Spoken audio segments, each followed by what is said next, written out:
Hello friends, previous રીલની અંદર આપણે જાણ્યું કે ટેન્શન હેડેકમાં લક્ષણો શું હોઈ શકે છે. સો આ રીલની અંદર આપણે વાત કરીએ કારણો વિશે. સો ટેન્શન હેડેક જેનું નામ જ છે કે ટેન્શન હેડેક, તો મુખ્ય કારણ છે ટેન્શન એટલે કે સ્ટ્રેસ.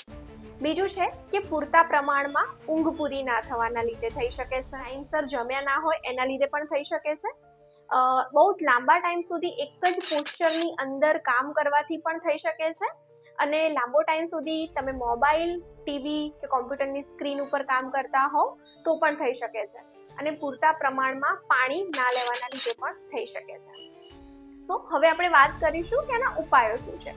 સૌથી પહેલા તો સ્ટ્રેસને ઓછો કરવો ખૂબ જરૂરી છે. એના માટે તમારે meditation, yoga, mind relaxing activities કરવી જોઈએ. બીજી વસ્તુ, પૂરતા પ્રમાણમાં પાણી પીવું જોઈએ. પૂરતા પ્રમાણમાં તમારી ઊંઘ પૂરી થવી જોઈએ અને જમવાનું ટાઈમસર લેવું જોઈએ.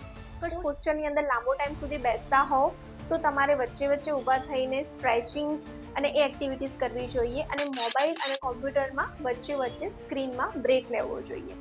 આમ છતાં પણ જો ટેન્શન હેડેકની અંદર સુધારો ના દેખાય તો તમારે નજીકના ડોક્ટરનો સંપર્ક કરવો જોઈએ. Thank you.